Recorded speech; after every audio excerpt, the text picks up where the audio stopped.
This surgery unit was a donation from Germany. It came after years of hard work done by Aletta Sofa. Not surprising, the theatre greatly enhanced the efficiency and success of the medical work, especially the cataract surgery.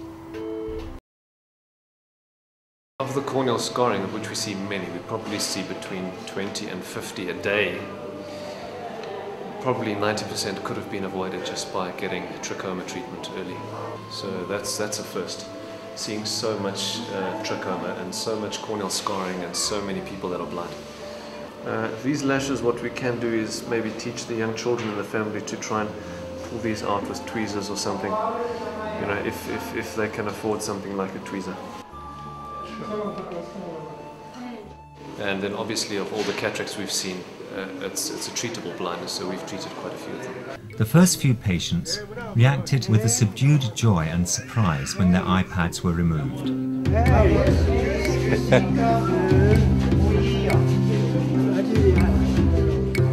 One patient we treated, a boy of about 12 years old, suffered from epilepsy and had cataracts. Because he's had a cataract since the age of 2, his vision won't be perfect, his eyes got a bit lazy, but he definitely sees much better. He can see people now and he can navigate himself, so that's great. His response was absolute shock and amazement.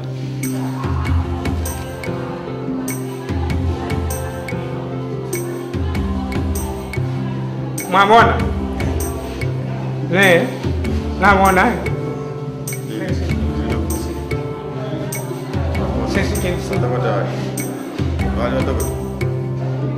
For another man, it was like a dream, and he asked, "Will it continue like this?" What can he see? Light. Light. Joe. Before the hands. Just. Midwan waka fera midwan.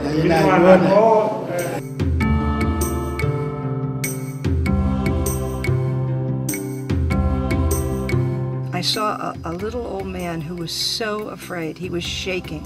He was blind. And he was so afraid, but he laid so still on that table while they operated on him, and just totally trusting us.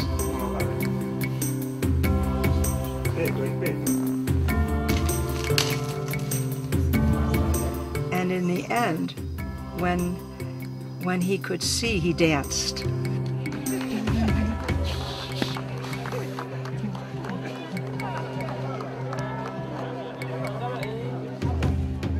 And this was the first that I had seen in these people any sign of joy. But amidst the joy, it was their extremely neglected state, their dark secret, that continued to shake the Doctors for Life team. There was a lady.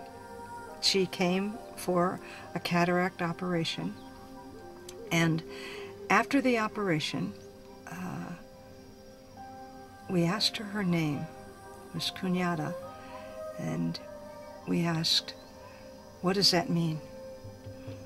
And it means suffering. And I think about the suffering of these people. The Doctors for Life team had the opportunity to share the gospel with her, while marveling at the way that God had brought their paths together.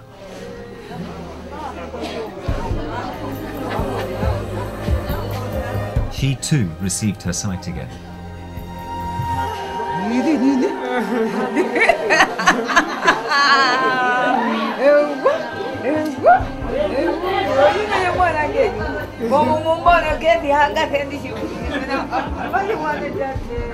Her name was merely testifying to what Doctors for Life's medical team was continually witnessing. As I was examining the patient, I thought maybe it's me that's changing.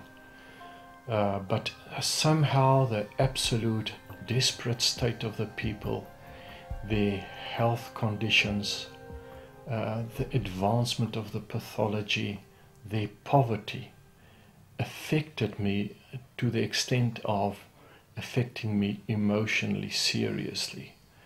And the last day when we left, some people were still arriving. And this was to me one of the most heart-sore occasions of the whole trip. As the convoy, everything was packed. It took us about a full day to pack.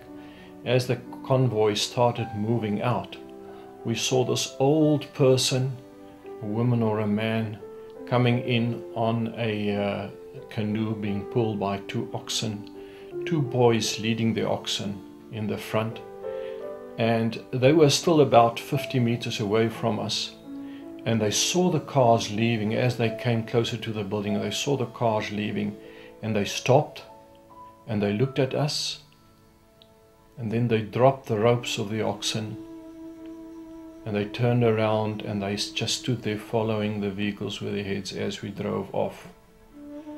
And I just thought by myself, I do not have the guts to go to them and ask them what their need even is. And the look on their face was just so sad, like they had missed it. And you wanted to cry because you wanted to stay there